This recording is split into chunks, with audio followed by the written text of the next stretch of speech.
resources represents, simply I'll write, okay, for in future if you want to, you can revise it. Resources represent the infra components you want to manage, such as VM. Okay. While coming to purpose,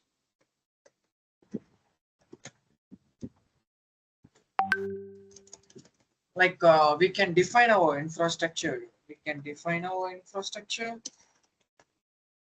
Defining infra means like you can specify the actual components to create and manage. Okay, example EC2, storage buckets, S3, and you can define and you can create. State management. Next one is state management.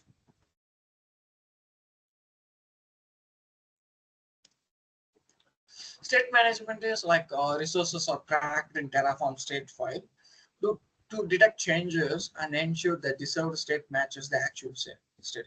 Here, deserved is your Terraform code. Actual state is your AWS account. It should match. Otherwise, like it will throw error while you are creating infrastructure itself. It will clearly tell that your desired state does not matches the actual state. So there may be some issues. So we have to work on fixing it. Like that only we have to analyze. Third one is dependencies. Dependencies. Resources can have dependencies on other resources. Okay. For example, for VC we need a subnet, right? So it has dependency on subnet also. Our VPC. So enabling Terraform to create resources in the correct order. Okay. This are not taken care by resources. Okay. For example, if I want to if I want to create an EC2 instance, then what I can do is I can mention resources here, and actually in resources, this is a syntax for not only EC2, for each and every services. We have to mention the service name, okay, that we will call as resources type. Okay, here I am going to create an EC2 machine. Resources type for EC2 machine is AWS underscore instance. Okay, you can check Terraform documentation. They have detailed explanation on each instance type, and we have to mention resources. First, we have to mention resources type, and next we have to mention local resources. I'm just giving the name as example here.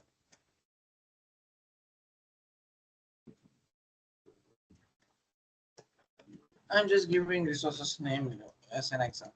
Okay, and for example, if I want to create an EC2 machine manually, then you have to choose AMI, right? That only here you have to provide AMI. What AMI you are going to use? Everything will be in small letters. Again, I'm saying. Okay. Here, instead of selecting, you have to copy paste the AMI from your console. Okay, consider this is my AMI. Next instance type is needed one, right? What kind of instance type that you are going to use? Okay. Now I'm just giving ST2 micro, which is free, which is under free tier eligible.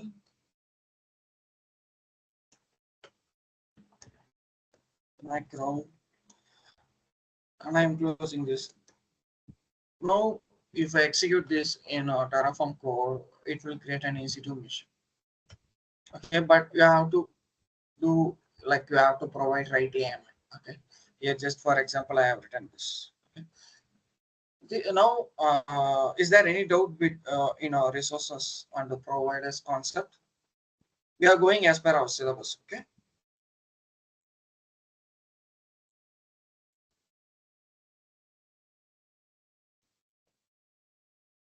Is there any doubt?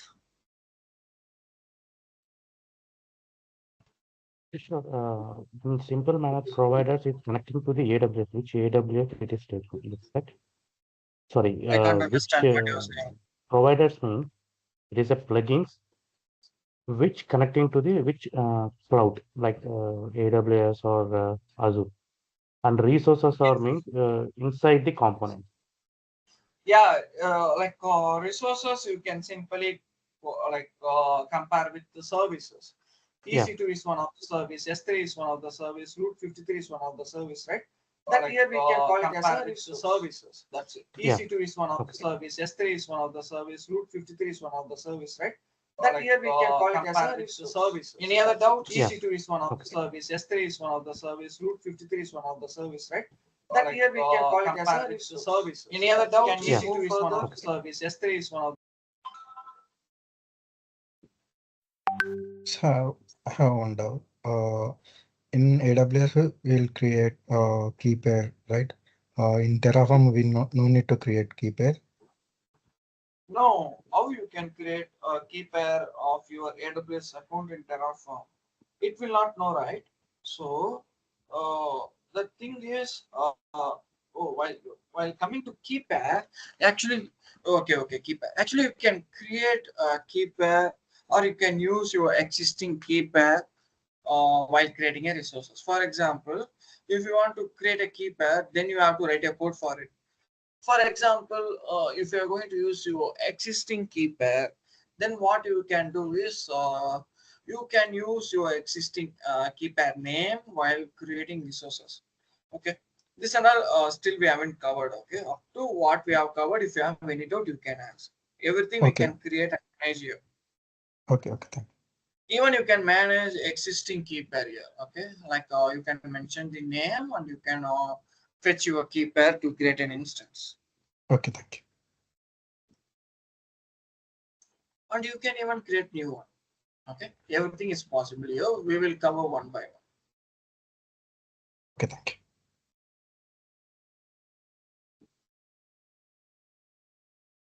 Any other doubts? Like better what you people can do is like what we have covered, ask doubts from that, then when you will get familiar. Okay,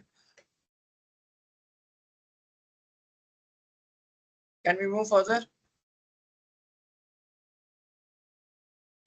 Okay, now we will learn the relationship between providers and resources.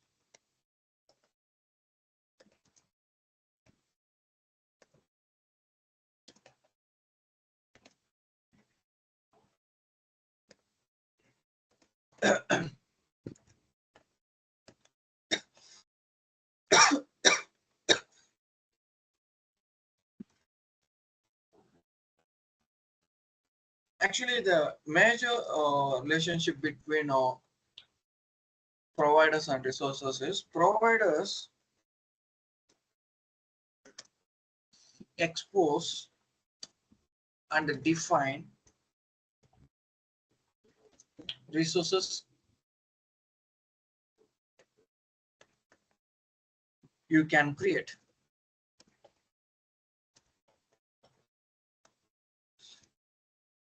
Next one is, for example, okay, if I want to explain this with an example, like AWS provider defines EC2 instance, like not EC2 instance, how it can define EC2 instance? By giving AWS underscore instance. Okay, so AWS provider defines AWS instance to create a EC2 machine.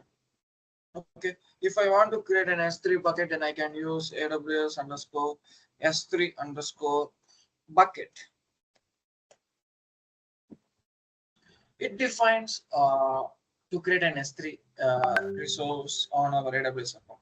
Only provider, okay, while they are writing Terraform code itself, they have defined like this. Okay, provider first it will choose provider from your provider file. Once it is chosen provider from resources, you connect with provider.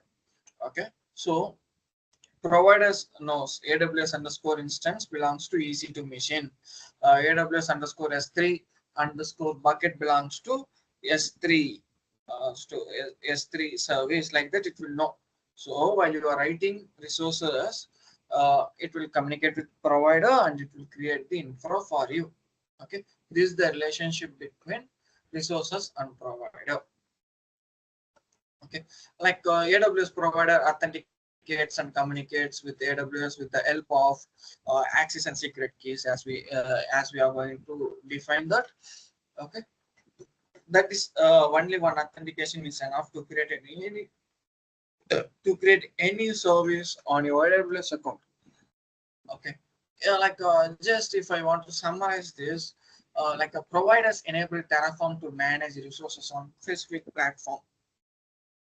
Okay, this is the simply I can say, like providers, again I'm writing those who want to revise, enable Terraform to manage resources on specific platform.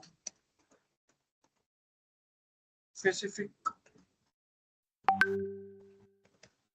platform. Okay, resources are the specific infrastructure components defined and managed using Terraform configurations. Okay, this is the thing that you need to know. Okay, is there any doubt? Actually, providers simply, as I said, which only download the plugin, okay, of your cloud provider, necessary plugins of your cloud provider. Once it's done, Terraform knows that you are going to create an infrastructure with AWS, so it will correlate with the resources name that you are giving with provider, and it will create the resources. Okay, this is the thing we will it will do. We know about desired state and current state, right? Desired state is, for example, if you have written code to create 10 EC2 instance, then that will be your desired state. Current state also, after executing the code, it should have 10 EC2 instance on your machine. Okay, if it is having only 8, then desired state will not match to the current state. So there is some issues we have to work on fixing it.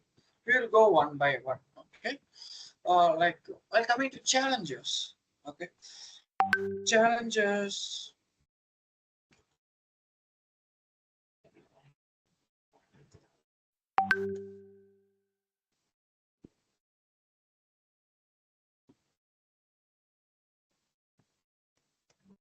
Challenges with the current state.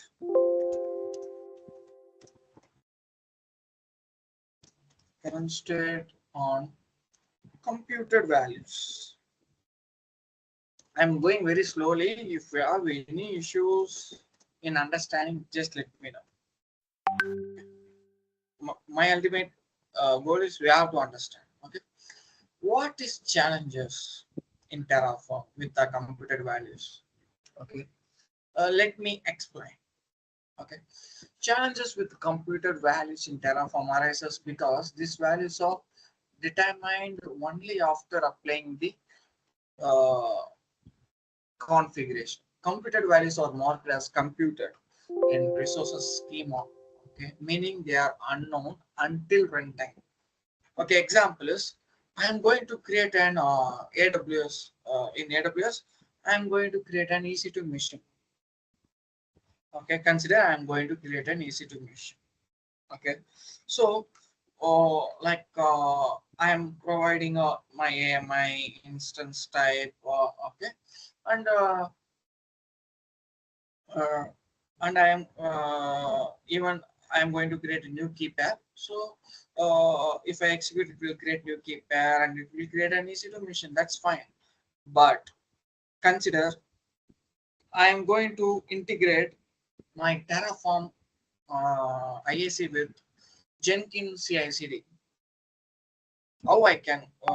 My plan is once my EC2 is created, within the fraction of seconds, it should take the public IP of that machine, okay, and it should place that in somewhere, okay, something I am doing, okay.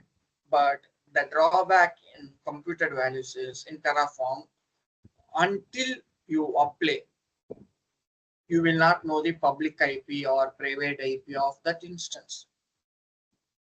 Okay, the thing is, first what command we will execute is Terraform init.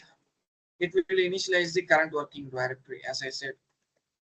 Okay, after that what we will do is we will use Terraform plan. What Terraform plan will describe is once you execute this code, it will just create a plan. Okay, if you execute this code, it will create a 2 EC2 instance, one S3 bucket, like that. It will describe it. Okay, even in Terraform plan, it will not tell that your first EC2 machine public IP address. This will be your public address. Second machine's public IP address. This and all it will not show. Okay, it will just show tell that it will be 2 EC2 resources created, one S3 bucket will be created, like that. After that, if you want to apply this configuration, then you have to use Terraform apply. What it will do is it will apply your configuration and it will create the resources on your AWS account. It will create 2 EC2 machines on one S3 bucket. But the problem is it will not provide you the public IP or private IP or instance ID of few machines, your newly created machine. That is a challenge here. Since if we are doing manually, if we don't know, then no issues. Okay, since we are going to do everything manually, but this is an automated code, right? Oh, the major reason for using Terraform itself to automate the resources creation.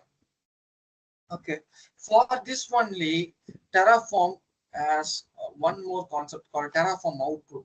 You can write a output file, okay, while creating resources itself, and it will show this is your public IP, this is your private IP. It will show, obviously, it will show instance ID, everything by writing Terraform output file.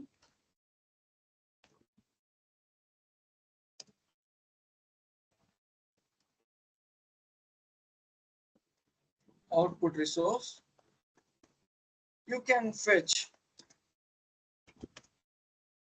details of that particular machine, details of VM. But what is the drawback here? It will not know until you apply. Until you apply, until it create,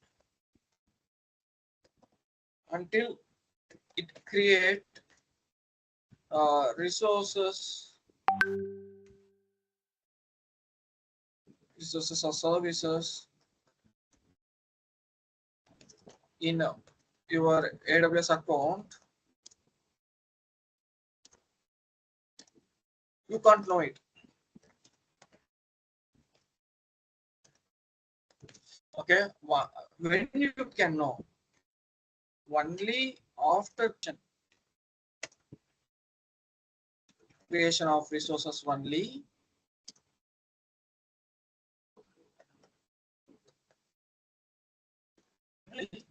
You can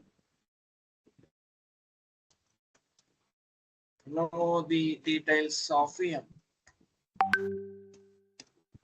That is the challenge here.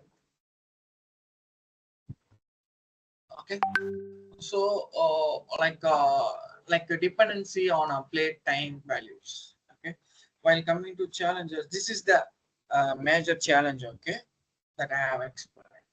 Okay, if if I want to explain this within technical terms, first challenge is dependency.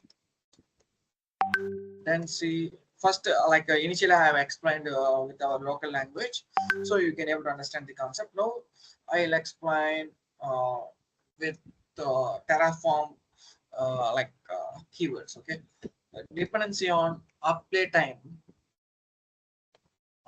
values.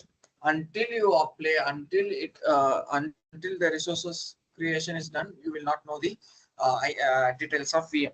That is the first drawback. Okay, some resources attributes depends on value that are only available after resources are created or updated. This can create complications when other resources depend on these computed values. For example, okay, if an output depends on the generated IP address or auto-assigned resources ID, it will not be known until the apply phase. Okay, that is a drawback. Okay, challenge is tools or workflow requiring this output in a planning phase cannot use it because the value is unavailable. planning phase itself, if I want to integrate with the Jenkins or any other CI/CD tool, I can't do it. Only after apply, only after resource creation, only I can able to know the details of each resources. That is a drawback. That is a challenge. Next is planning. Planning limitations.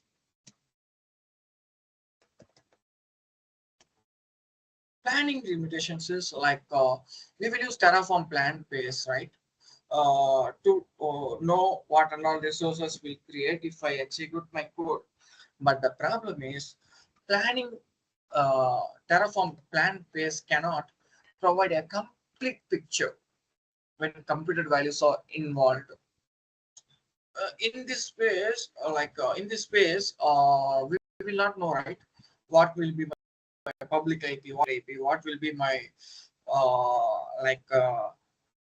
instance ID. This and all we will not know in the planning phase, right? That is the issue.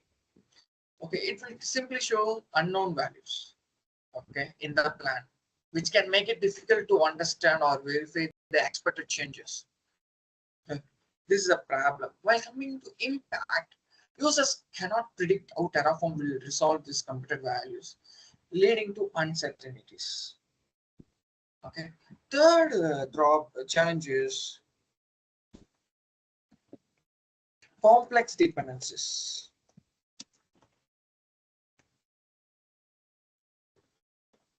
Okay. Why?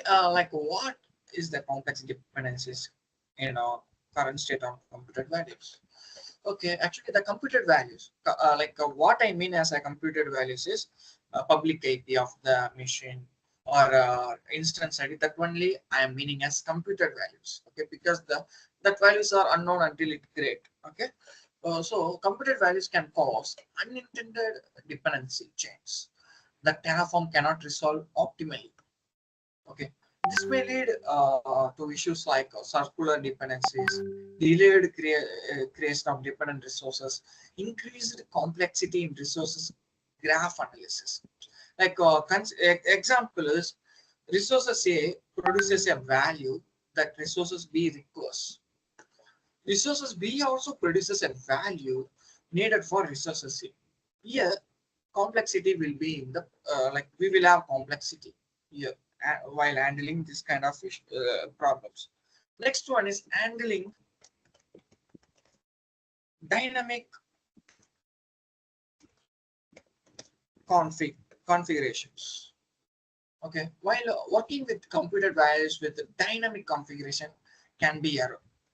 This often happens in case, for example, I want to create 10 EC2 machines. Then we have one argument or parameter, I can say, called count. If I mention count equal to 10, then it will create 10 EC2 machines for me in the sequential order. Okay, but all these 10 machines will be on unknown values, public IP of it, instance ID, everything will be an unknown. Okay, that is a problem. Okay, while you are creating dynamic resources, okay, 10 EC2 machines or 10 buckets like that. Okay, module outputs are dependent on computer values within submodules. The major impact here is Terraform cannot correctly evaluate the configuration until the apply phase. Okay, until here, Terraform itself will not know what will be the next.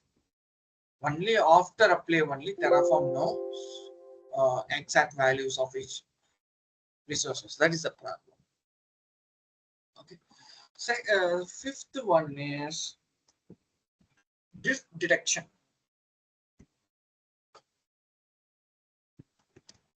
Drift detection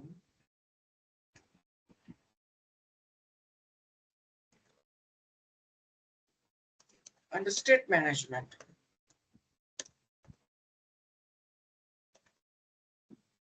Okay, while coming to drift detection, computed values can cause challenges in drift detection because their value may change without being explicitly updated by Terraform. For example, okay, auto-generated resources identifiers, consider IP address or token, may not match the state file after external changes. Okay, external changes means if you are creating your infrastructure only with the Terraform, one of your colleague entered into AWS and made some changes, then it will create an issue. Okay, that we can fix with the help of Terraform refresh command, but it may create an issue or the until someone identifies it. Okay, Terraform might mark a resources as requiring replacement, even if no changes were intended because of that manual changes. Okay, sixth one is interpolation and outputs.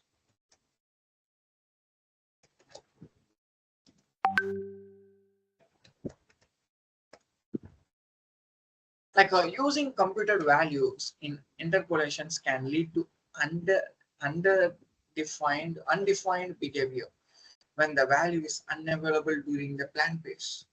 Consider I'm going to create a security group. Okay, and I'm going to create an EC2 instance. Okay, but I need a security group ID. It will not know until Terraform play. That is a problem here. Okay, second, seventh one is debugging. Debugging and error diagnosis.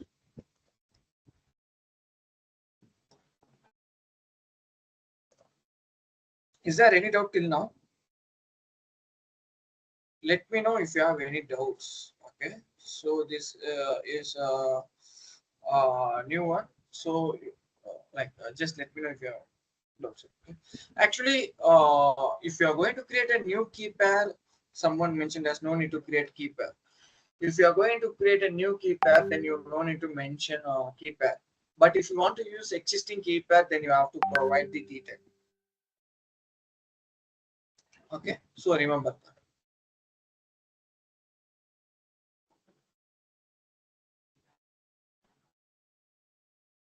Okay. Like while coming to debugging and error diagnosis, the major problem is debugging issues involving computed values can be challenging because error may only surface during the apply phase. Even sometime while you are doing Terraform plan, it will not throw you any error. It will clearly show it will create 2 resources on EC2, 3 resources on a S3 bucket and 1 resources on RDS. Like that, it will show. It will not throw you any error. Right, while you are doing Terraform play, only it will throw you an error. For example, consider there is some issues with your configuration. Sometimes Terraform plan may skip that while you are creating Terraform play, you will have that issues. That is a major problem. Okay, like the log and state files may show placeholders as I computed, making it hard to pinpoint root cause. Okay, and like now we saw the challenges, how to overcome these challenges that we need to know, right? So strategies to address these challenges. Sir, What are the challenges? Yes. so before moving to next, so what 7 challenges you said? So when you are going to do the things in the AWS account using a Terraform, so we are facing these challenges. What you are trying to say now? So you said 7 challenges, sir. So when we get Yeah. these challenges, when we use Terraform in AWS account, right? Actually, these are all challenges you will face while you are building your infrastructure. Okay. Okay, like we will do hands-on, right? I will show you on each phase, like what and all challenges we will face like that. Okay, this is just a theory. Okay, understanding of what to do. While we are anyway, first you need to know theoretically what will happen, right? So first we will learn some things theoretically what and all needed one. After that, while creating infrastructure, we will have hands-on. Okay, with the Terraform. On the time, I will show you this and all the issues. This is how we have to fix like that. Okay, we will go one by one. These are all issues you will face while creating resources. Okay, not Okay. not on any other place while creating resources. Okay, Okay, sure. like while coming to strategies to address these challenges is you can use like what you can do is you can use outputs, as I said.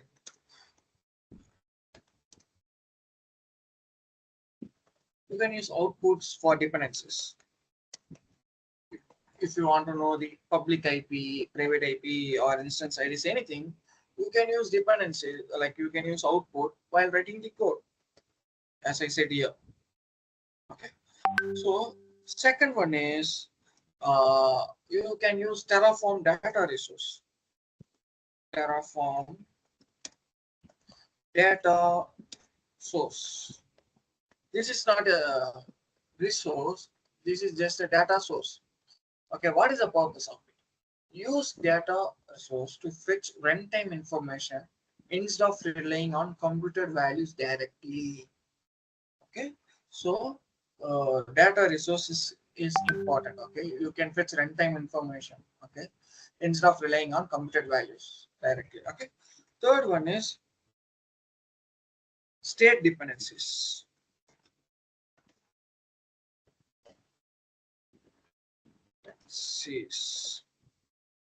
Well, coming to state dependencies, carefully plan resources dependencies using explicit depends on. Okay, we have one comment like we have one parameter called depends on.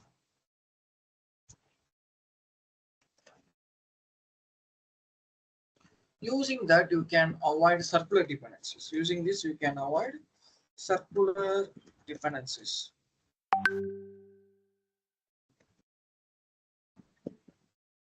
Okay. Fourth one is plan aware or output. Plan aware outputs.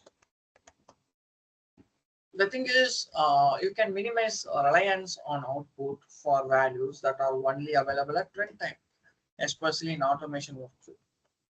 Okay. The thing is, you should be very familiar with creating resources on AWS manually. Then only you can able to relate this with uh, okay, you can able to relate creation of resources automatically. If you are not aware of how to create resources, how to manage resources manually in AWS, then definitely you will not understand anything here. Okay, so then what you can do is just first learn AWS and come to Terraform class. Okay, directly jumping into Terraform class will not help you to understand both cloud as well as code. Okay, IAC. First you should be familiar with manual configurations. If you are familiar with manual configuration, like automating those configuration is very easy. Okay, external tools.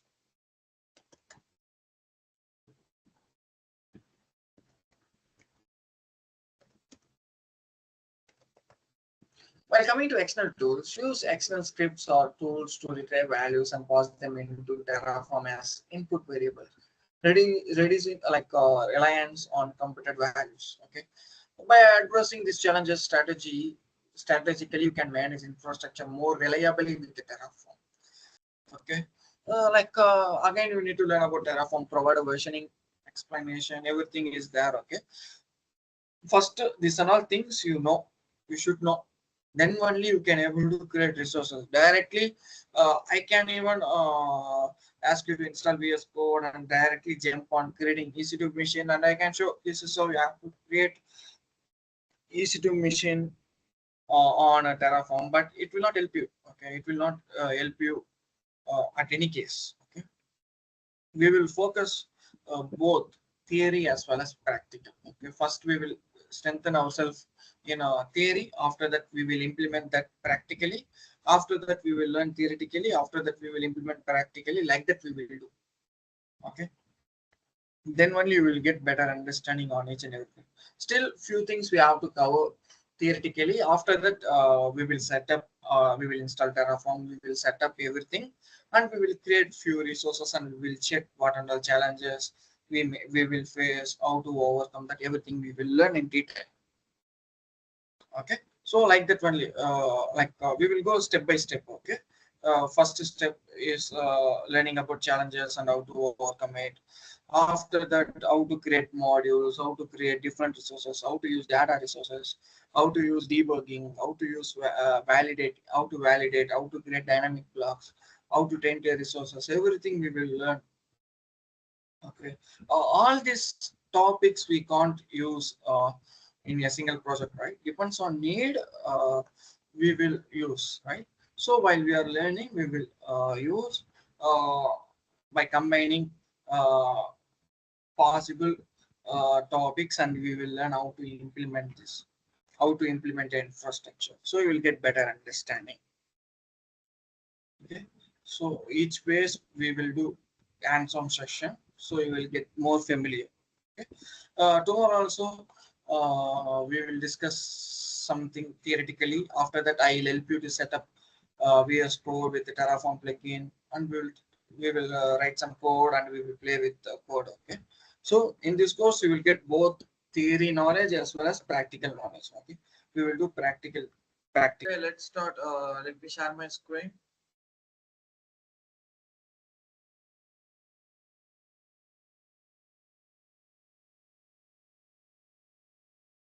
Is my screen is visible?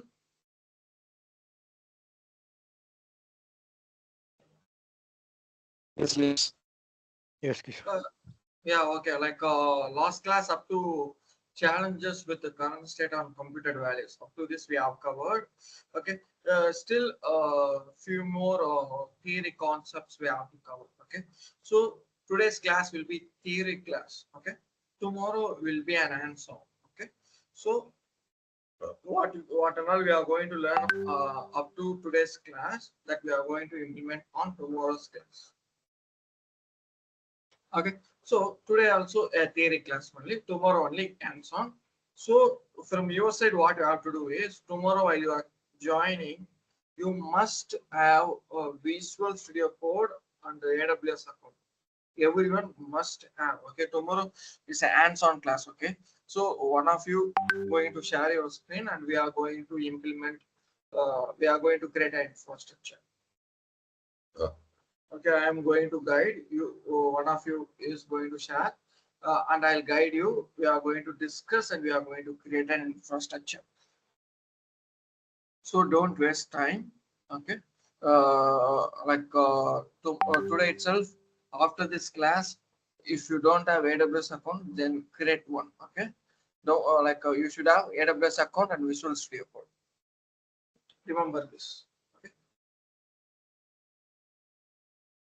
Like today we are going to start from Terraform provider version. Okay, so this is our board. This is the board we are going to use. Okay, even last class we have used this. Okay. Today's date is 22/02/2025. Okay, Terraform provider versioning.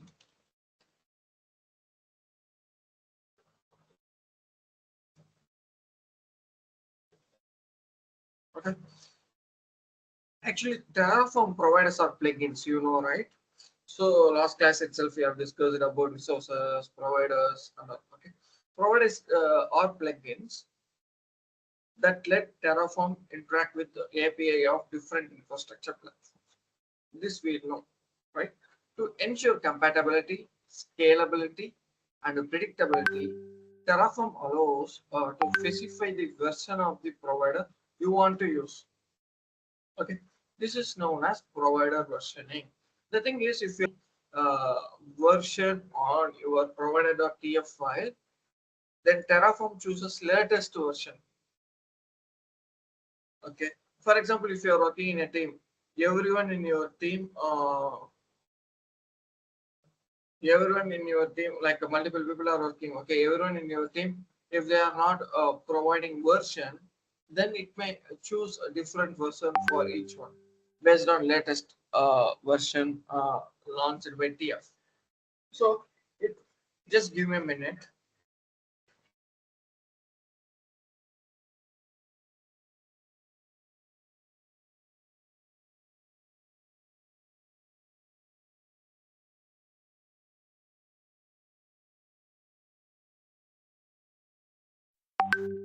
Okay. The thing is, it may choose a different version. Okay. For example, while I am working, latest version is 2.4.4.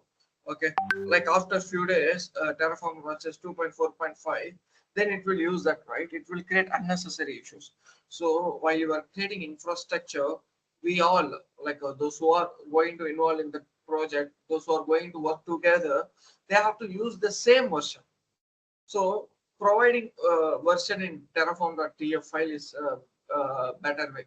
For example, in provider.tf file, if I mention 2.4, if another person also going to work on the code means, since 2.4 is a like a provider version, then obviously he will also use that only. So we can avoid unnecessary issues.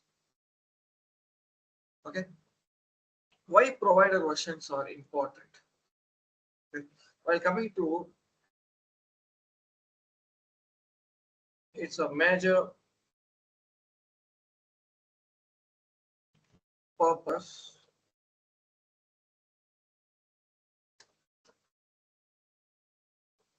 First one is backward compatibility.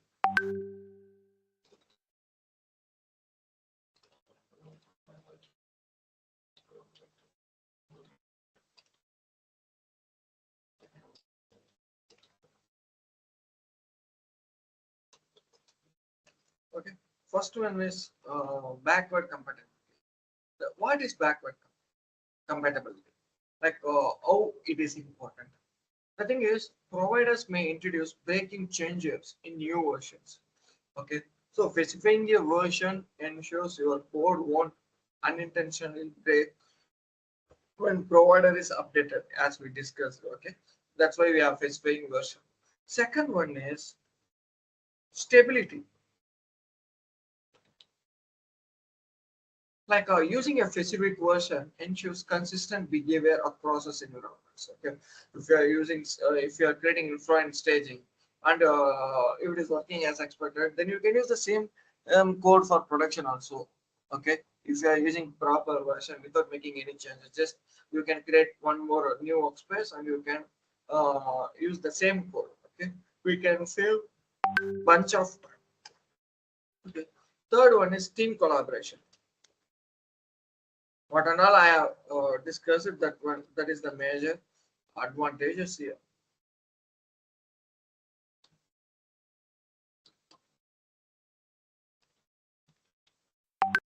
By coming to team collaboration, when multiple developers work on the same project, specifying a version avoid mismatches in the provider behavior. Okay, so only we have to specify. Like last is, we can avoid major surprises.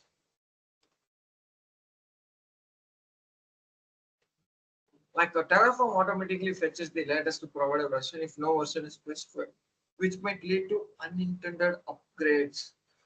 Okay, these are all the major purpose we have. Because of this only, we have to provide the version. Then you can have a doubt like how provider versioning works. You may have this doubt, right? Let me explain.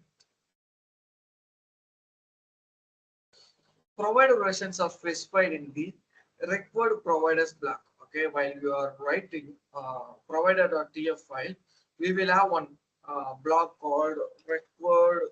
By tomorrow you will see this required underscore providers block. It should be smaller only. Okay, block.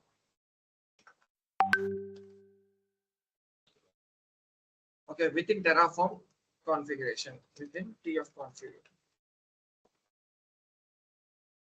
Okay, this allows this block allows you to define name of the provider and version constraints. Okay, for example, here itself I will wrote every time, even while we are discussing theoretically, I will write all the syntax and all the code. Okay, then only while we are doing practically you can able to connect it easily. Okay, now I want to write the uh, provider.tf code. Then now I can write with the version. Consider this is my provider.tf file.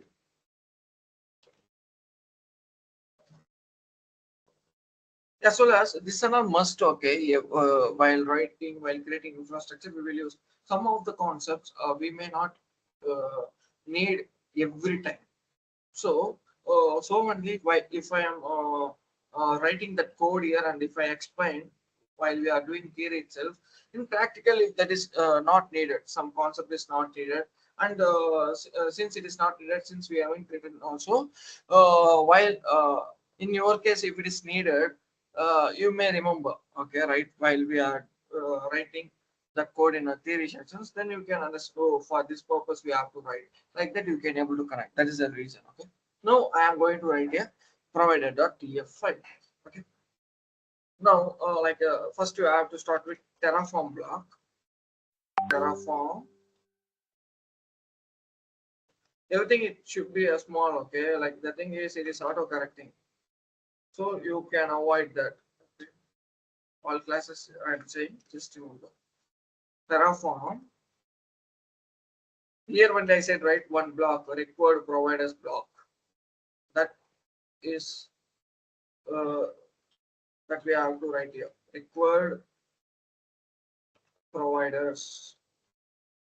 Under Terraform, you have to create one more required providers. Here, actually, if you are storing this file under .tf, it itself automatically will correct syntax. Okay, cursor under it itself will automatically provide. Okay, in Visual Studio Code. Here, this is just a notepad file. I am just adjusting it.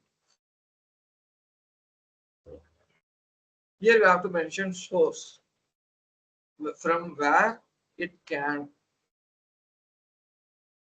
Everything is small. Okay, here after I won't correct if it is in capital also, because everything is small as I said here. So from where it should fetch plugins, where it should get plugins from HashiCorp, because Terraform was developed by HashiCorp, right? So HashiCorp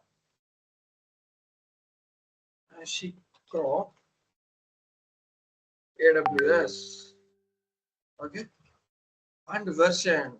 This is the reason we are learning this. Okay, version. You must provide version like a parameter while you are writing provider.tf file. Here you can provide any versions like this. For example, now I am going to provide a version constraint as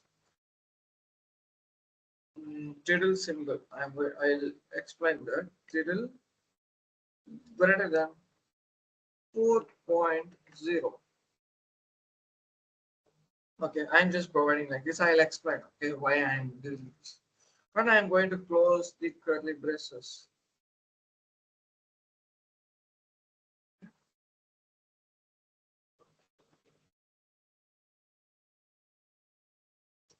Okay, here this specifies the namespace and provider name, and this specifies the version constraint.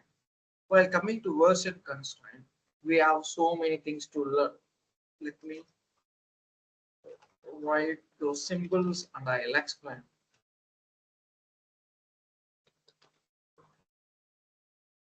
Okay, like here you need to learn about operator. Okay, this is one of the operator. Okay, so for example, what is the purpose of this?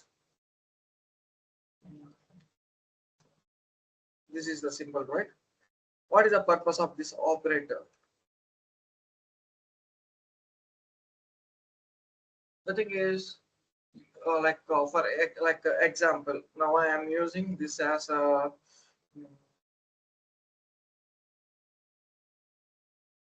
okay, my operator example. I am how I am using this. Consider I am using this with 4.0, right? So what it indicates? What it indicates? What it will do is it will use versions compatible with greater than or equal to 4.0, but not greater than 4.3. Okay, so it will choose the version between 4.0 to 4.2, like up to 3 point, 4.3, but not greater than 4.3. So it can use 4.0, 4.1, okay, and 4.1, 4.0 and 4.1, okay, not even 4.3, sorry, 4.1, one version only it can able to use. Okay, so the thing is, if I'm using 4.0, then it must be 4.0 or greater than or equal to 4.0 or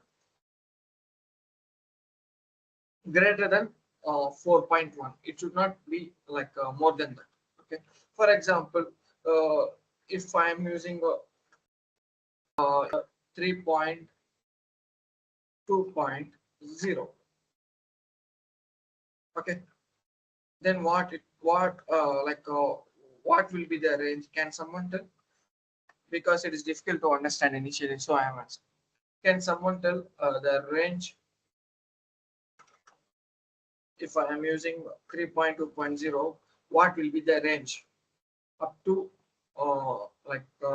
what it can use? Can someone tell? You need to tell greater than or equal to value and greater than value.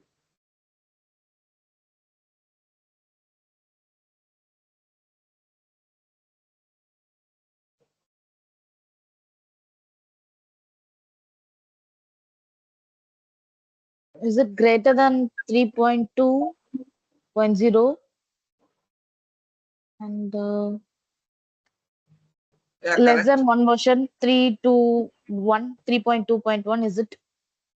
No. You have to focus on this bit value. Okay, so 3.3. Yes, 3.3.0. Okay, Okay. it will choose in between this. Correct, absolutely correct. Okay, this is how it works. Okay, if I am using equal to symbol, consider okay, 3 point. I am just using equal to 3.2.1. Okay, then it will use the exact version. It will use exact version. Okay, 3.2.1. Okay, now if I am using greater than symbol, okay, these are all the operators. Okay, so one by one we are discussing. Okay, if I am using greater than 3.2.0, okay, I'm just using greater than 3.2.0. Can someone tell how it will fetch?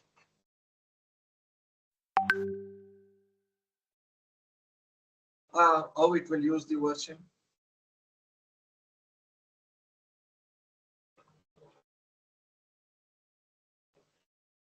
If I provide greater than 3.2.0, it is easy only, right?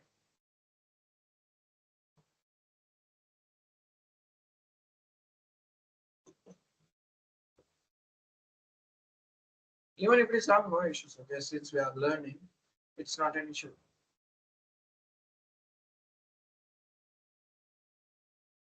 Is it like anything more than 3.2.0 but not 3.2.0? Yes, correct. It will use version greater than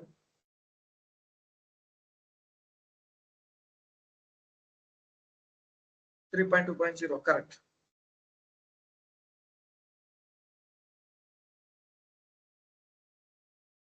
Okay, it will not use less than 3.2.0. Okay. Okay, now one more thing.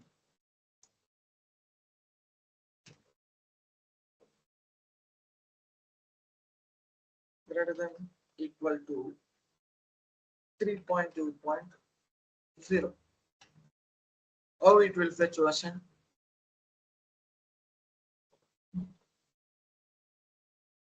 So is it including 3.2.0 and greater than that as well? Yes, it will use versions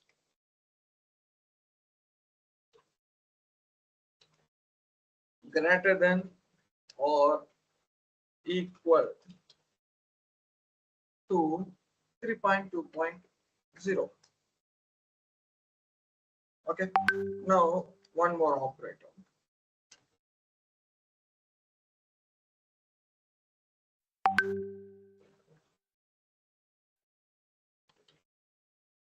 Now if I mention like this, how it will fetch the version, how Terraform provider will fetch the version, and Samantha. Even if it Not run equal to. means like how it will work if I provide this as my version. So Like it should not be except equal to 3 point. I can't understand one by one. is there anything not but a 3.2.0? Maybe it might be lesser or it might be greater. I'm not sure. But apart from 3.2.0, whatever versions available, I think it can use. Yeah, at last you said right, that is correct. It will use any version except 3.2.0. Okay.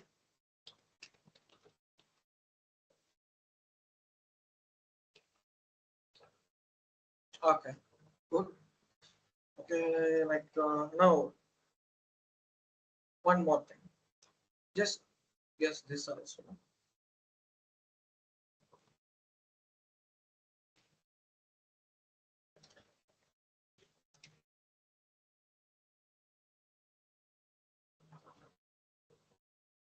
3.1.0 greater than 4.0. How it works? This is the last operator. Just tell me. Actually, you can here we are using greater than or equal to, right? You can use less than or equal to also pass. Okay. Now, can someone explain this? Is it It like should be from 3.2 till 3.9? Yeah, Oh correct. no, 3.1 is also included also. So 3.1 to 3.9. No, like exactly like how it will fetch. Anything it may fetch, right? Like from 3.1.0 to 3.9.0 3.9.0. Yeah. can fetch anything. Then how it will work? Any guess?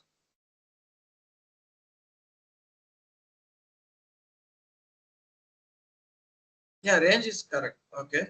Like how it will ensure the compatibility.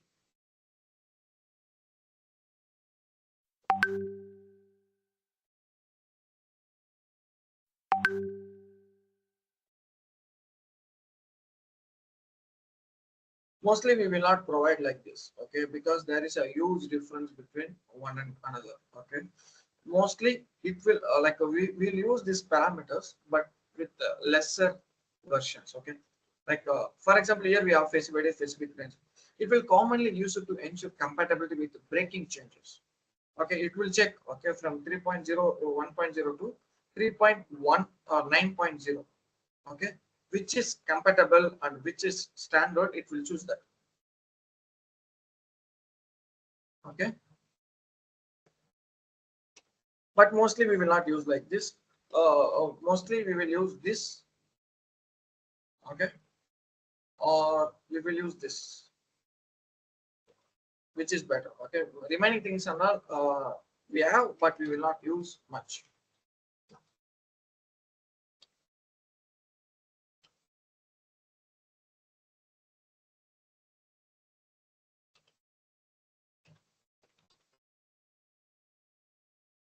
Okay, but it will ensure the compatibility. Okay, while choosing. Okay, now we know like where to specify. This is the provider version. Okay, here we have to update with this operator and the specific version that we need. Okay, this is the provider.tf example file. Okay.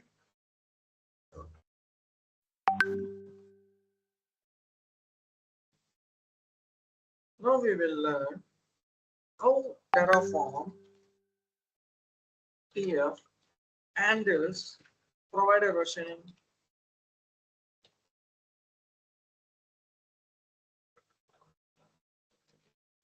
Right? We need to know this also. First, what we will do to create infrastructure, we will use Terraform init command. That is for initialization. What it will do, it will initialize the working directory and it will set up the backend. Okay, it will install the provider plugins and it will set up the backend. Okay, for remaining commands to execute to create an infrastructure. Okay, initialization.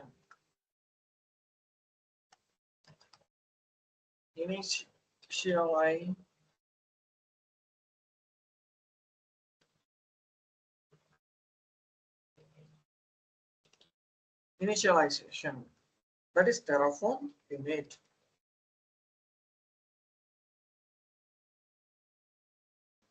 Okay, like what it will do is Terraform downloads the specified version of the provider from the Terraform registry or another source. Okay, after that, if no version is provided, it downloads the latest available version. Okay, because Terraform init is the responsible for to set up the backend system. So this is the one who is going to install. This is the command. Once we enter this command, it will trigger the provider. Okay, provider plugin to download the specified version as we specified. Okay, so how it will do? It will Terraform init will interact with Terraform registry and it will fetch the required version and it will install the required version. Okay, it will set up the backend system for that working directory.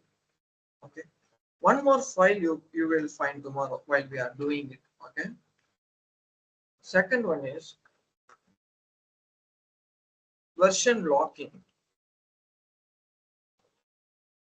Okay, this is not a command. While you are executing this, automatically it will create this file.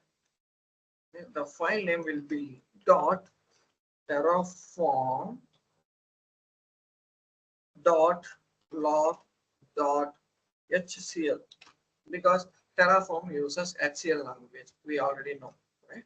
So Terraform maintains a dependency log file called .terraform.log.hcl to track the exact version of each provider used. The log ensures consistency by locking provider versions across different environments. For example, you are using 3.2.0. Okay, what Terraform log.hcl will do? It will create a dependency log with the exact version of the provider and it will lock it. So until you complete the infrastructure, since you provided Terraform like a version as a 3.2, it will use 3.2 only.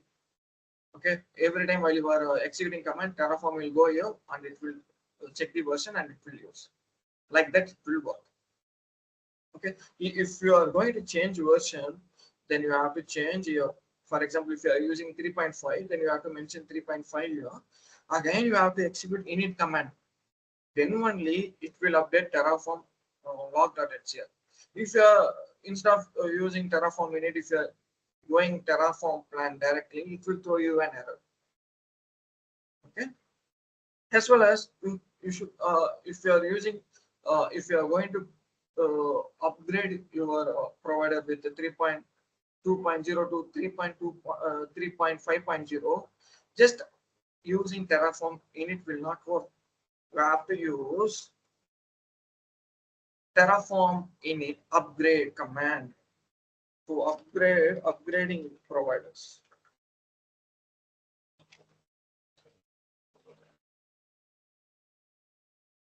You have to use Terraform init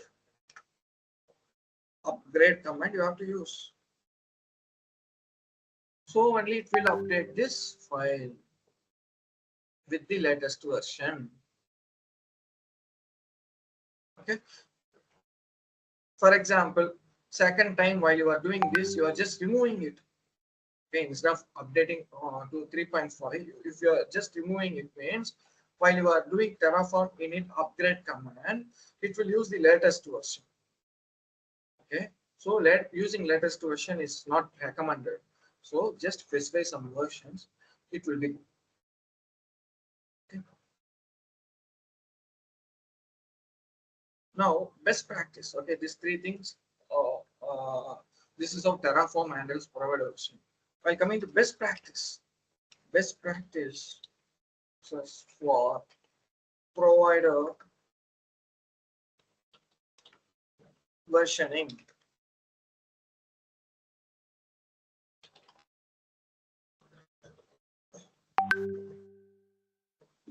While coming to best practice, you must specify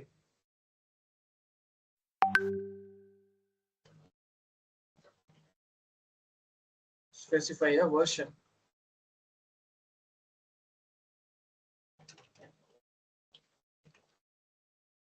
Okay, I have already explained to prevent unintended updates by explicitly specifying a provider version of constraints. Okay. Second one is version pinning for production. Version pinning for production. Like for production environments, pin the provider to a specific version. Okay, instead of using this kind of command, this kind of operators, go with exact operator. That means equal to some version to ensure no unexpected updates occur. Okay, while going to production, go with exact version. Okay, so the thing is, while you are creating stage environment itself, go with the exact version. Mostly we will go with the exact version. These are all possibilities you can use. Okay, but 99% we will use this one. We will go with exact version to avoid unnecessary issues. So we can use the same code for production also. Okay, so and you have to regularly update the constants.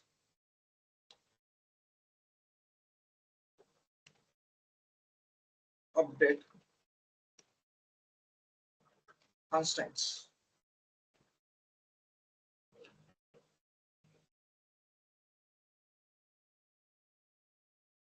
Okay. The thing is, you have to periodically test and update your constants to take advantage of new feature or fixes.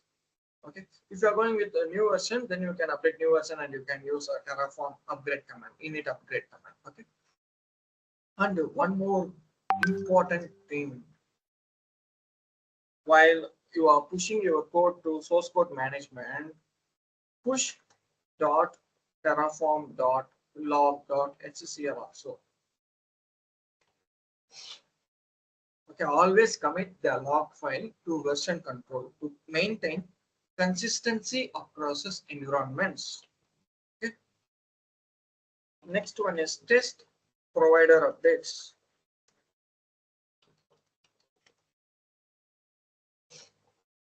Before updating provider version. Hello. Yes. Can you repeat the previous point, please, Kishore? The commit thing. See, the thing is, while we are writing code, since we are creating our entire infrastructure in code, right? So Yeah. we can use version control system like GitHub, GitLab, Gitbucket and all to store our code. So Hmm. anyone in your team can access your code at any time without any dependencies, right? So initially I am the one creating infrastructure. Okay, you are my teammate. Okay, so I need to create two services. After that, you have to create two services. So instead of sharing locally, if I push my code into GitHub, you can easily clone that and you can write on your functionality, right? Once I am done. So while I am pushing, I have to push this file also, because if I push this, so while you are doing Terraform in it, it will it will read the provider file as well as it will confirm with Terraform log.html. So yeah, this project is using 2.3.5. So we can go with 2.3.5, like that it will decide.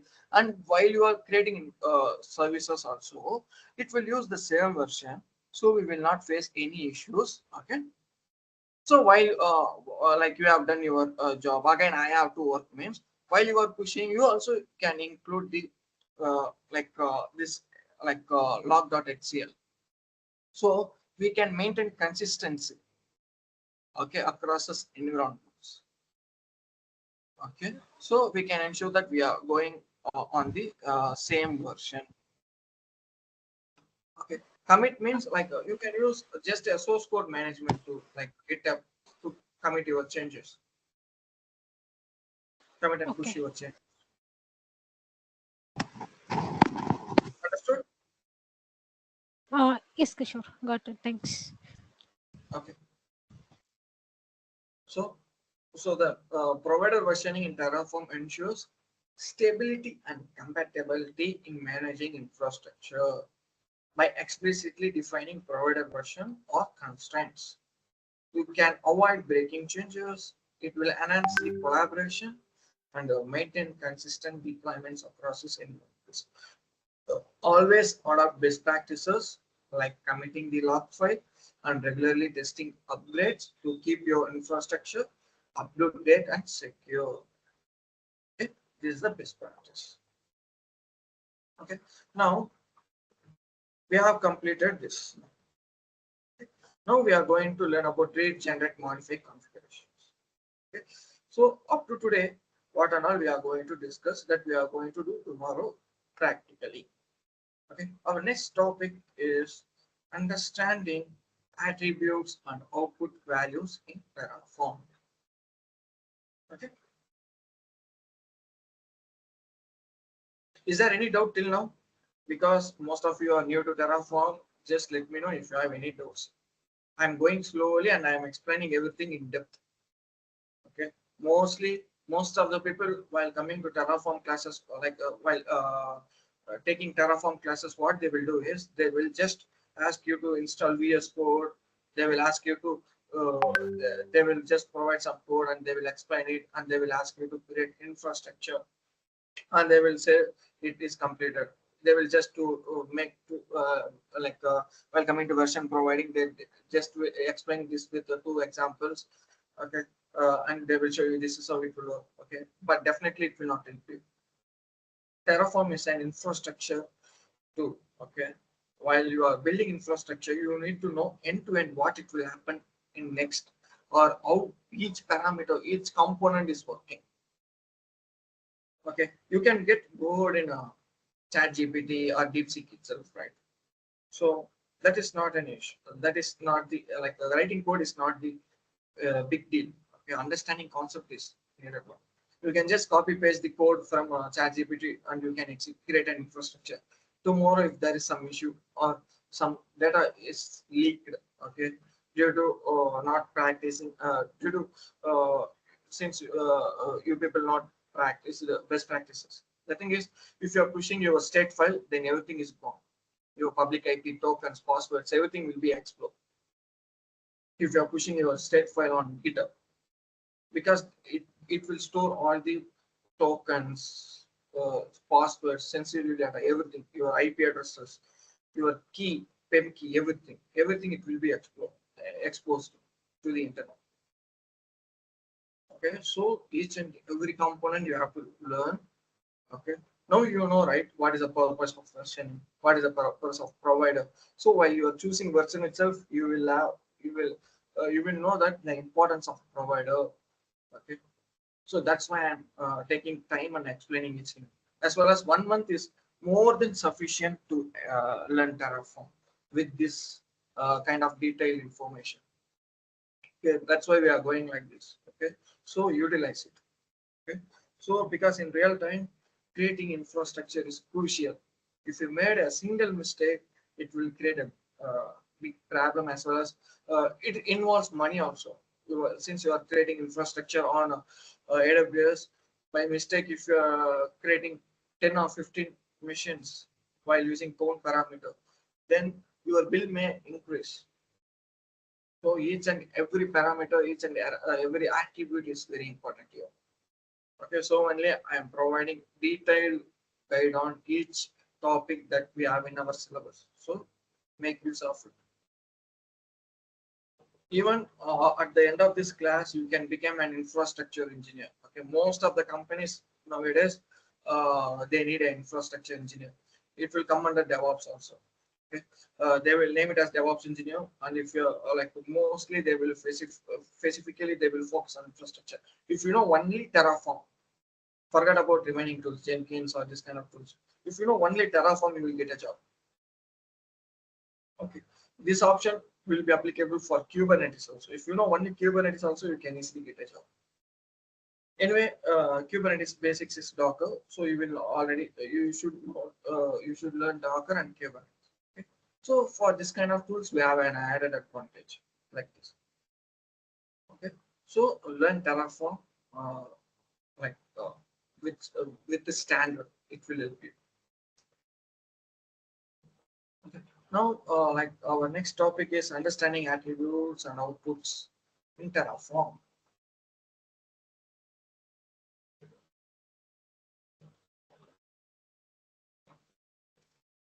Attributes.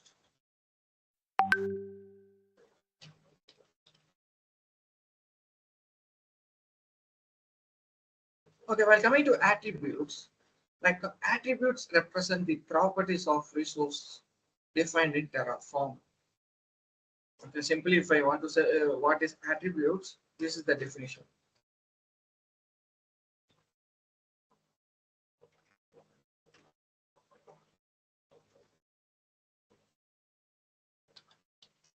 Attributes represent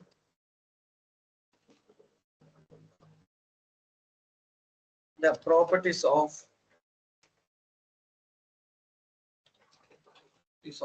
resources defined in TF. I mean Terraform.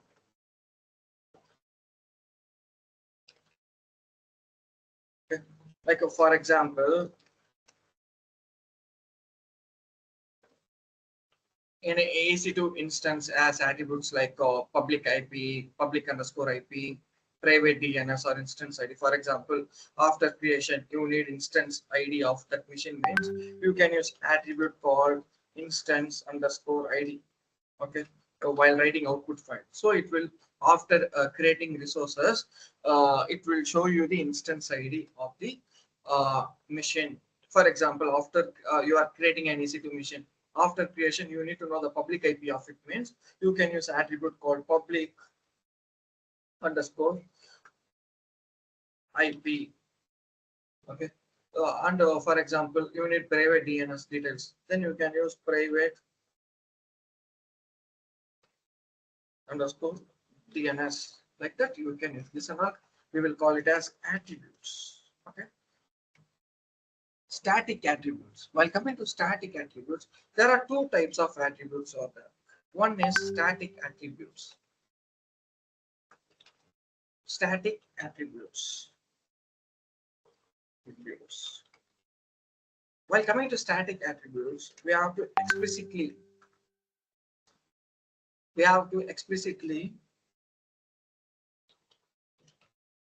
defined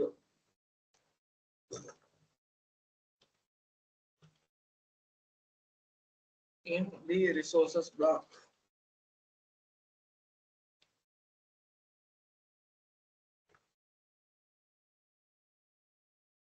Second one is computer attributes. Okay.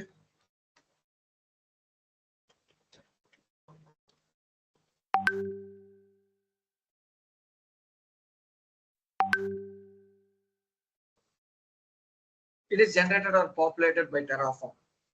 It is generated or populated by TF. Okay, example public IP.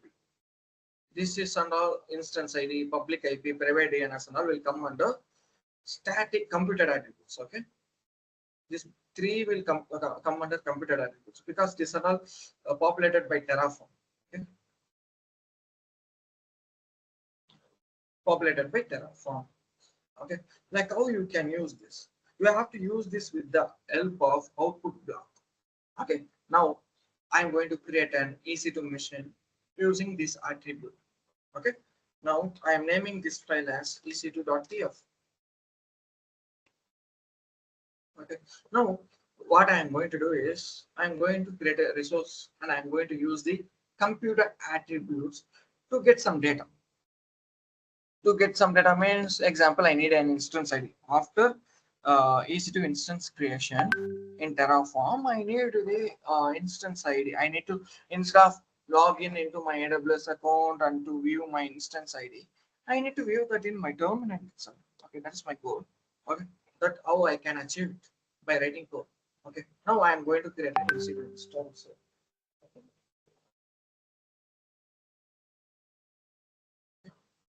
Resource we already learned resources and provider block, right? Using resources block only we can able to create the resources. Okay, resource AWS underscore instance is the instance type. Okay, like not instance type, this we can call so resources type. Okay, AWS instance is the resources type. Here you have to mention the local resources. That is, I'm just mentioning it as an example. Okay.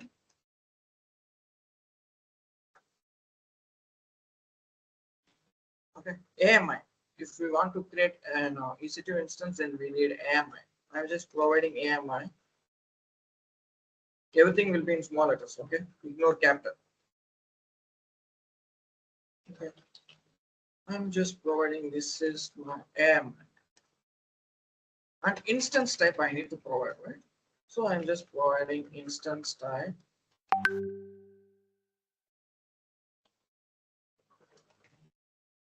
ST2 micro, which is free tile, which will be under free tile. You don't need to pay for this. Okay, I'm just closing my resources block. What it will do, this command is like this 3 lines is enough to create an EC2 machines. Okay, it itself will create a key pair value and it will create instance for it. But after creation, I need to see the output in the terminal itself. Okay, I can create the like I need to see the instance ID in my terminal itself. Then only output block will come into the picture. Output instance underscore ID. I'm just providing value. Inside that value, you have syntax is resources type dot local resources dot ID. Okay, this is the syntax. How I am going to write that syntax? My resources type is AWS instance. If you are using resources type as AWS instance, AWS underscore instance, it will create an EC2 machine. If you are using AWS underscore RDS, then it will create RDS. Okay. If you are using S3, then it will create an S3. Okay. Using resources type only, it will create resources. Okay. Terraform uses resources type to create a resources. Here I am using AWS underscore instance. So what it will do? It will create an EC2 machine. Okay. So first I need to specify my resources type and my local resources, what name I am giving here. And since I need an ID, I just mention ID is enough. So it will create EC2 machine. After creating EC2 machine, it will provide my ID, instance ID. In computed values, we learned, right? It will not, you can't able to see like a public IP details and instance ID details and all on plan space or apply base. We can only see after resources is creation. When it will execute after resources is creation. After resources creation, it will show that. Okay. Here, attribute ID is used to output the EC2 instance ID after creation. Okay. What is the purpose of output values? Okay. Used to display information after Terraform applies a configuration. Okay. It helps to pass data to other modules also if it is required. Okay. For example, the same EC2 machine, I need to get public IP also. Then same only. Okay. What you have to do is here we can mention public IP, public underscore IP. Okay. This is also one of the computed value, computed attribute. Public IP. Here you can use public IP. Okay. And AWS resources type, local resources, and like a computed attribute, right? So here same is AWS underscore instance. Example, here you have to mention public underscore IP. Okay. Additionally, for best practice, you can describe here what purpose you need. Okay. So here you can write description like I need public IP of these. You can use description block. So yeah. Okay. If you are not using also no issues. Okay. Second one is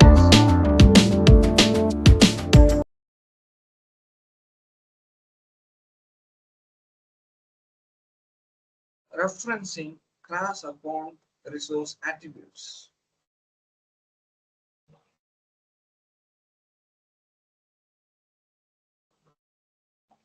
Okay. When managing resources across multiple accounts, you can reference attributes from one account in another by using remote state data.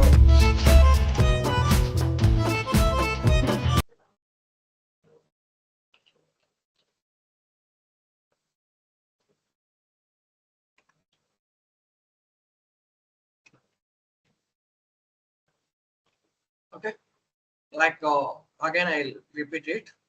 When managing resources across multiple accounts, okay, if you are using multiple accounts and you want to you can use reference attributes from one account in another account. Okay, one account in another by using remote state data. What it will do is it will access the state file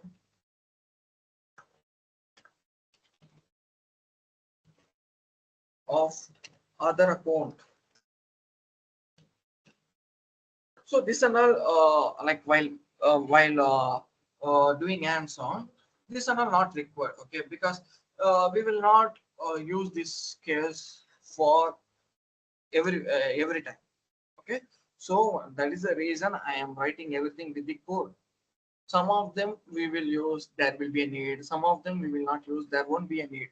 So since you have to get the knowledge of entire syllabus, only I am writing here. Okay, now I am going to write the Terraform remote state.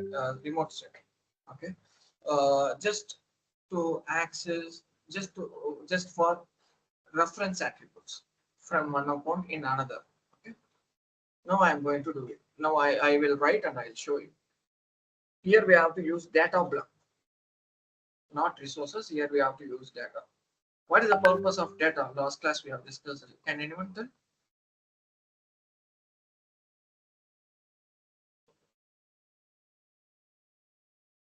data block.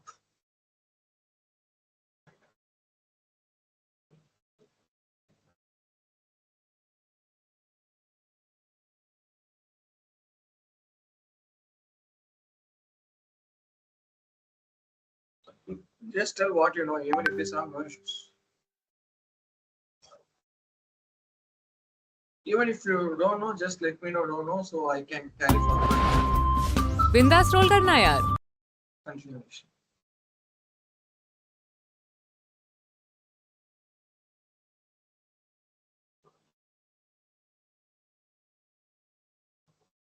Okay, we will use data to fetch the data from external resources and use that in Terraform configuration file.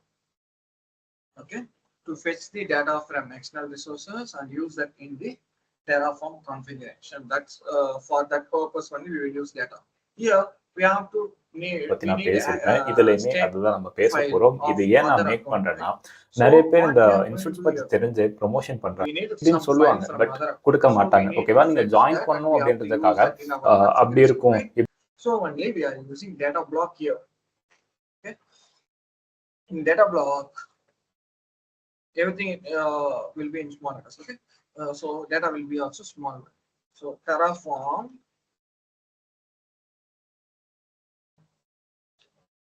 this is resources type. Terraform remote prod, like better I will state here. State, actually the state is the correct one. Here you can write any name, right? This is local resources. I'm just giving it as prod. Backend. I'm just using S3 for backend to store the data.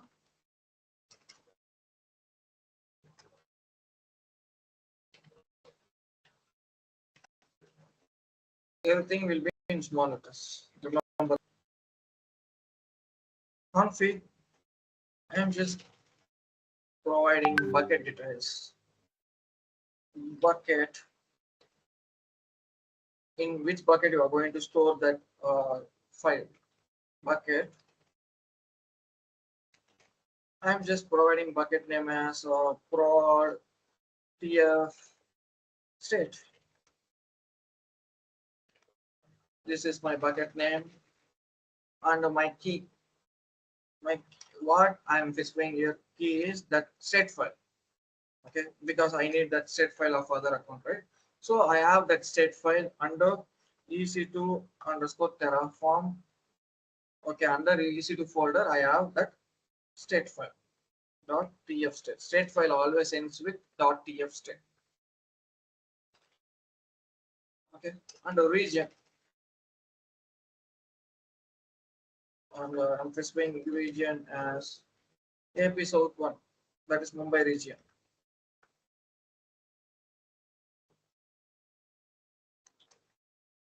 Okay, I'm just closing this.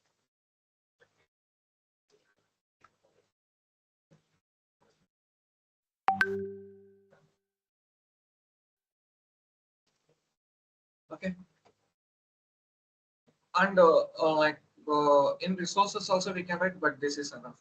Even you can call while, for example, you are going to create a security group and you want to add that also, you can add that in a VPC ID, but this is enough. Okay, this is how we will referencing cross account resources attributes, but mostly we will not use this concept. It is not needed for us because it will create unnecessary confusions. Okay, for example, if we are creating an infrastructure and we are creating resources in the infrastructure, that state file is different. If you are creating another infrastructure with the different components, that state file is different. Mostly there won't be need for us to use state file of that infrastructure. There won't be need, but since this is a tool, they have created this tool for all purpose, all kind of ways and purpose. Okay, so this is one of the way, but we will not use that, and there won't be need for us. Okay. Third is important one. I think Terraform variables. Let's say, yeah, Terraform variables.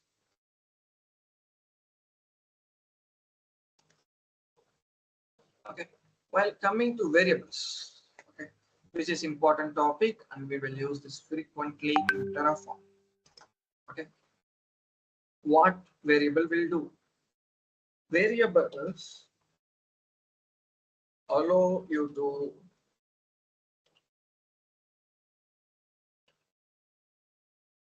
parameterize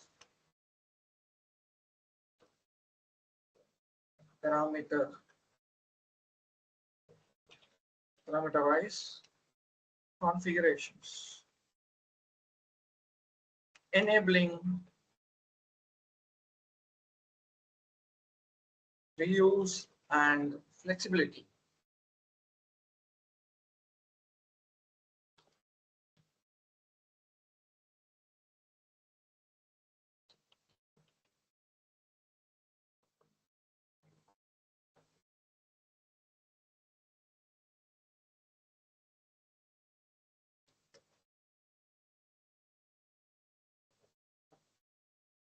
Okay, declared using, it will be declared using variable block. Okay, we will use variable block, and we will declare that. Okay, what and all we can have?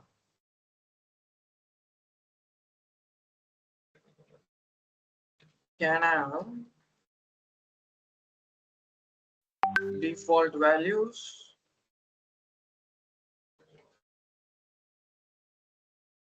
descriptions,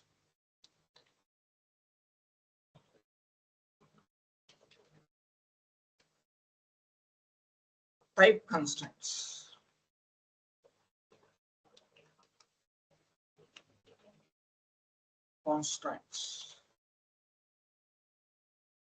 Okay, I will write an example variable. Like for example, I am going to create a variable.tf. Then how I can write variable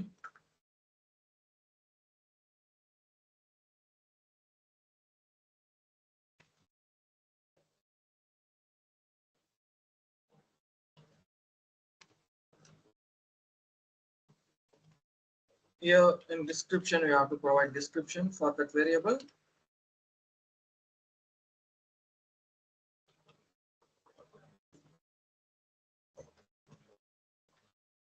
I'm just giving as AWS region. I'm going to create this variable for AWS region. Okay, and in type I am giving a string. Okay, here type constraints we have used, description you have used. How I can use default values? Default. If I use this variable, by default it will use this region. Okay, while I'm creating EC2 like EC2 instance, if I want to specifically deploy this on Mumbai region episode 1, then I can call this variable called region, where dot region. That is enough. It will use Mumbai region and it will deploy it. So we can reduce the number of lines, as well as we can use the code. Okay, we can reuse the code. Okay, this is how we have to write variables. Okay, is there any doubt till now?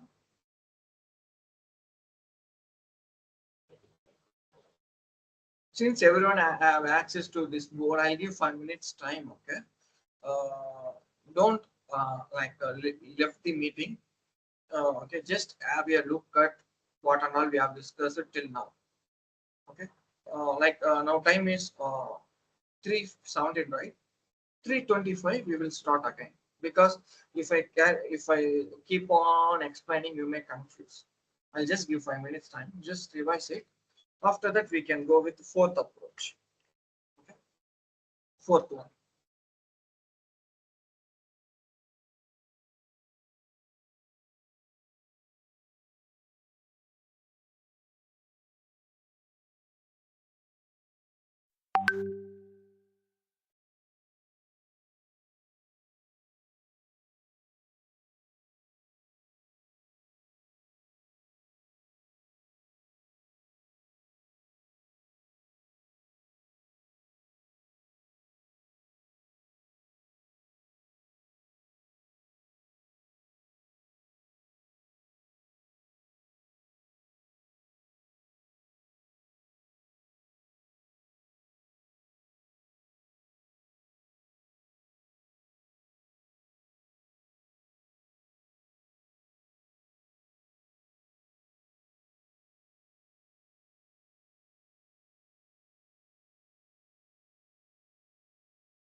How it works? This is the last operator. Just tell me. Actually, you can here we are using greater than or equal to, right? You can use less than or equal to also pass. Okay.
Okay, let's start.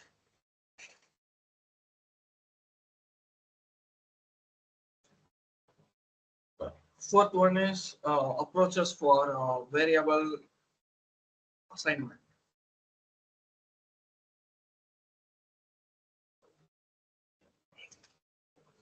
Like Terraform supports several methods to assign values to the variable.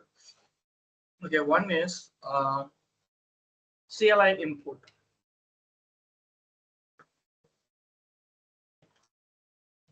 Second one is environmental variables.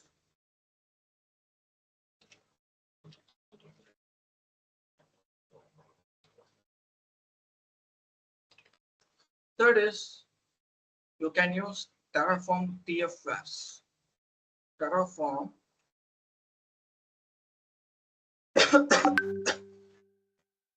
dot TFVARs. Okay.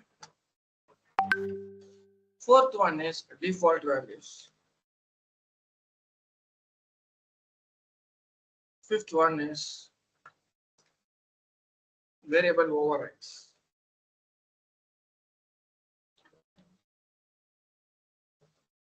Overrides.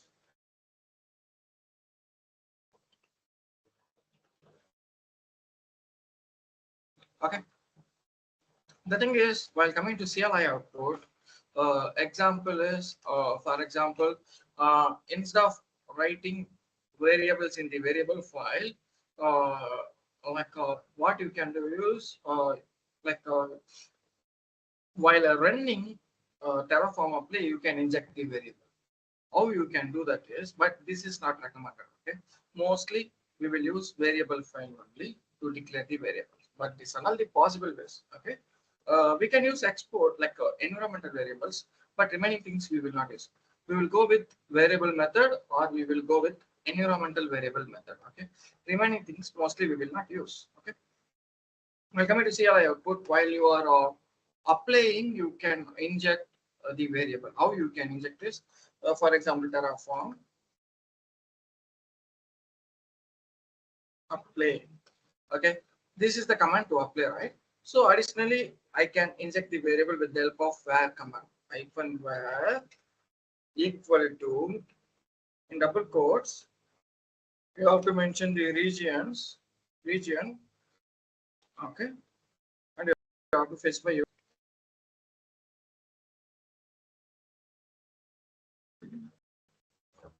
Okay, this is how you have to use CLI input.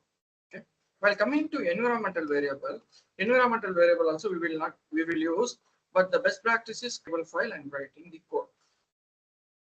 Okay, how you can use environmental variable is with the help of export. Okay, you can use export,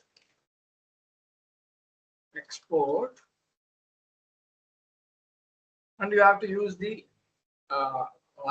export key and value.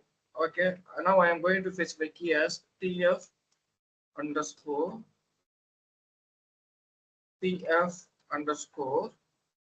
where it indicates Terraform variable, and I am going to use region equal to AP South 1. This one it's difficult to remember as well as difficult to check every time. That's why we are writing in the code. Otherwise, you can use the best practices. You can use variable.tf or you can use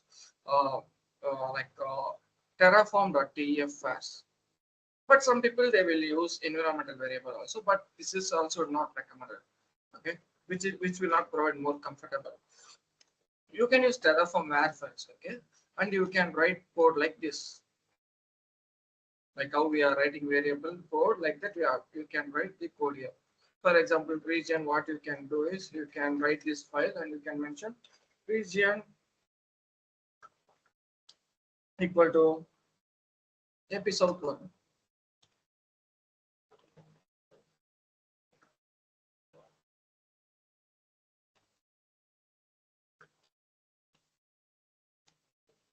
Like this, simply you can. While coming to default values, if no other value is provided, then default is used. Here, here while writing variable, I am specifying default, right? Why? While if I can use where dot region to call this region, as well as if I am not specifying any region while writing code, by default it will use the default region that I have specified. Okay. Well, coming to variable overrides, values from the CLI or environment take precedence over default. You specified default as AP South 1, but while you executed this command with a different region, which has more power. Okay, it will use, for example, here if you are using a US East 1, then it will use US East 1 only to create your infrastructure, not use AP South 1 because it has more power. Because while you are running, you are giving it, right? So it has more power. Okay, but you can use one. Okay, you no need to use multiple things. Using one is enough. Okay, just go with variables.tf file or go with tf class. Okay. Next concept is data types for variables.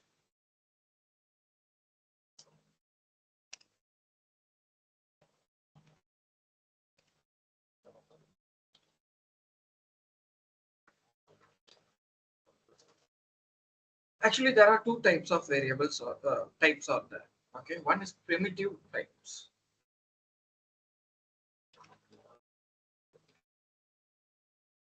Second one is complex types. Okay, while coming to primitive types, here we will use string.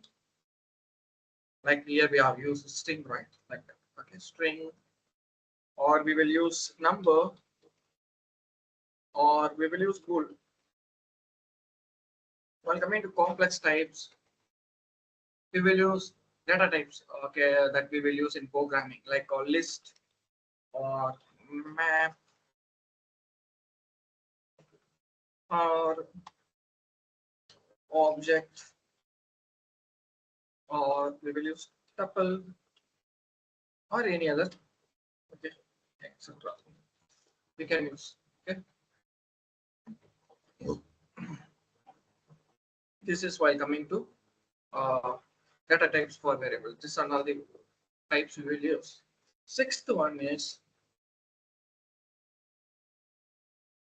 fetching data from maps and list in the variables.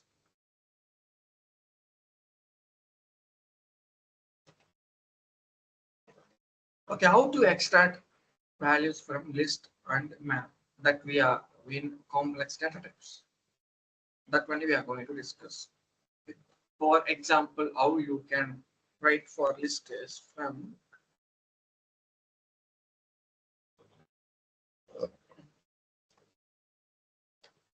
list. First, we will learn about list. Okay. First I am writing variable. Variable. Consider that I am writing this for security group. Okay, variable. I'm just giving a ports. Okay.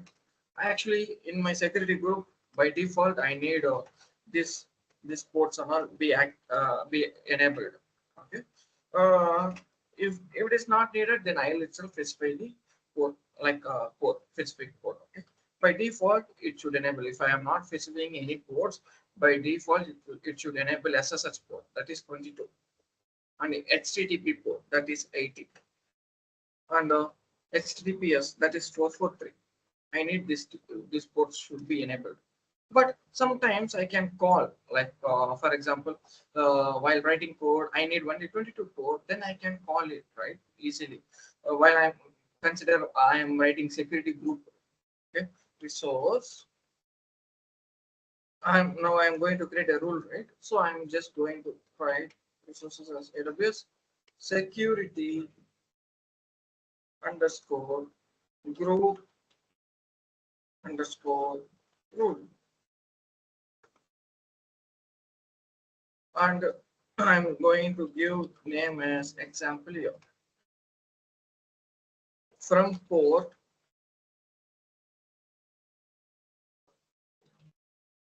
I need only 22. Then what I can do? I can easily get from that.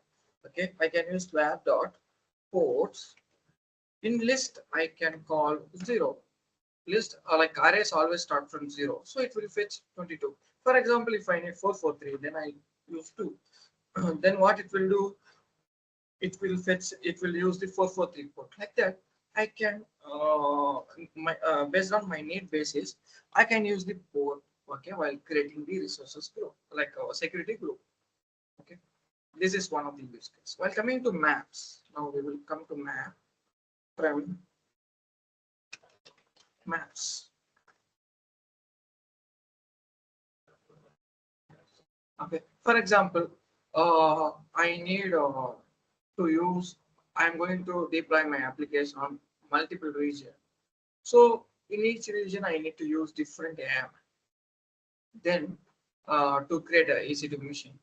Okay, then I can use map. Map is the best for this. Okay, how I can write this variable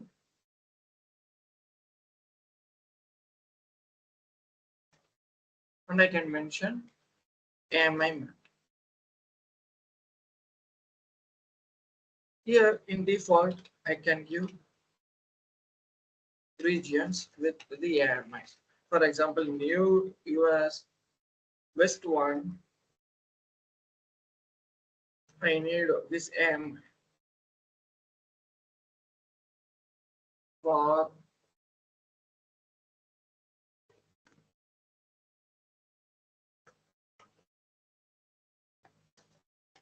US East 1, 1 equal 1 it will. I can provide different AMI. Okay, so what I am trying to do for East 1, I need to use this AMI to create servers. For US East 1, West 1, I have to use this AMI to create servers. For East 1, I need to use this AMI to create servers. Then how I can call this?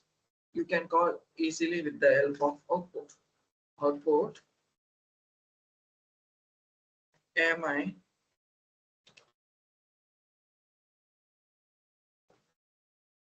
value var dot, and you can call this variable AMI underscore map.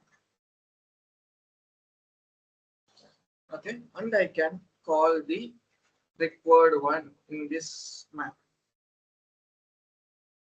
inside the list. This is how we have to use the map, a map variable. Okay. One more topic we will discuss and wind up tomorrow. For first 30 minutes, we will discuss theory concepts. After that, we will deep dive into practical sessions. Okay. Now, another one is count and count index. The purpose is if you want to create 10 EC2 machines, okay, then you can use count and you can create the 10 EC2 machines. In count, if you are mentioning as 10, then it will create 10 EC2 instance for us. Okay, while giving tag, for example, there is a need for you to give tag. Okay, then you can use count index. Okay, it will start from 0. So if you are going to create 3 EC2 machines, then it will, for example, if you want to name that EC2 machines as instance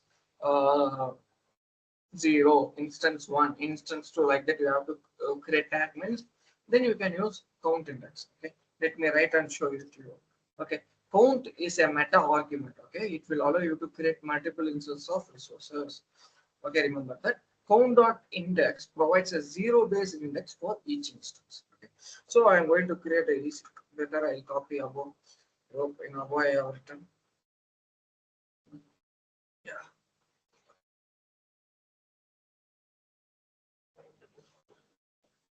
Okay, this is my instance, but additionally I need a tag. Okay. Tags. Consider I am going to create 5 instances. Okay. Then I can mention count here as 5. Count equal to 5. Okay. In tag, I need to name. I need a tag for each instance. Then here I can use name equal to instance hyphen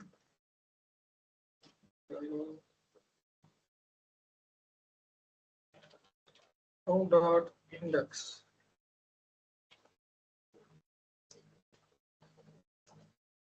And I'm closing this. What it will do is every time I creating instance, it will create tag also. Instance 0, instance 1, instance 2, instance 3, instance 4. Like that, it will create the tag also. So it will create 5 instance with the tag with a different name. Okay, so you can easily differentiate the instance. So it will create 5 instance from tag instance 0 to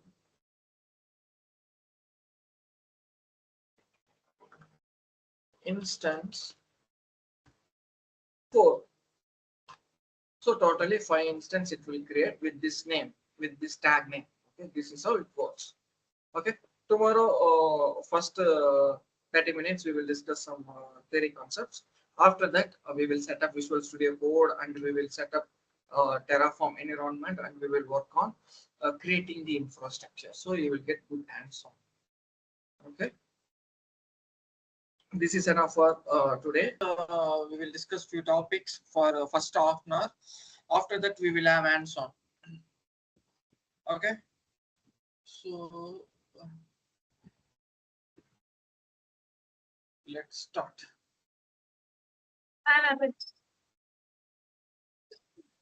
Others, mute your mic.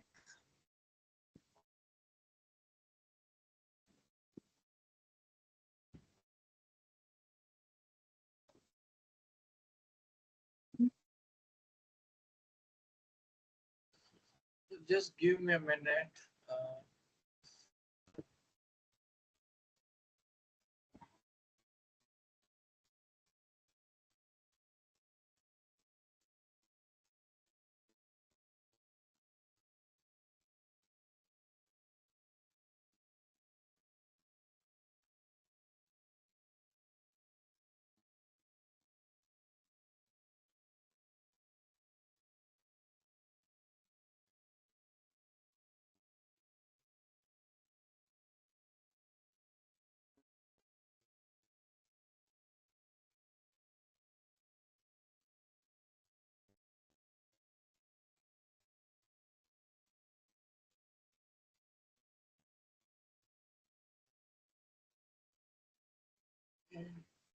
Let me share my screen. And I'll open syllabus also.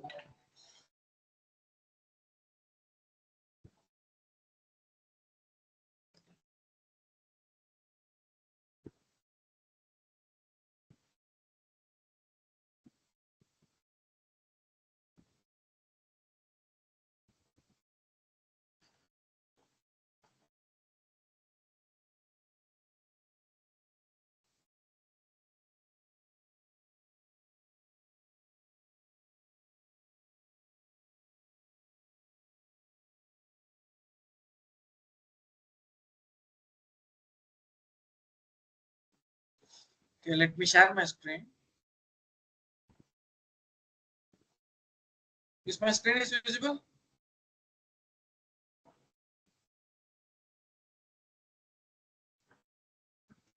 Yes, Kishore. Yes or not? Yes. Yes. Okay.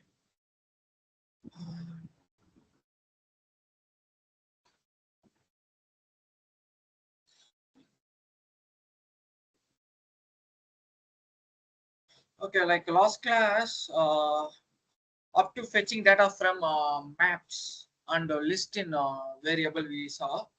Now we will look into count and count index. Today we will discuss up to Terraform format. Okay, and validating. Okay, up to validating Terraform configuration files. We will see in theory part. After that, we will do hands-on. We will set up and we will do hands-on. Okay, so let's start. Okay, like our next topic, like our topic, now is count and count index. Okay. Like, is there any doubt that we have done in our last class? Just let me know if you have any doubts. So I can clarify your doubts before starting new class. If there is no doubt, just let me know so we can move further.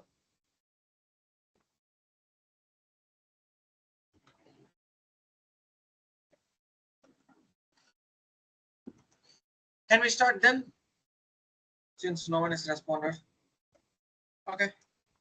Like now we are going to discuss about count and count index.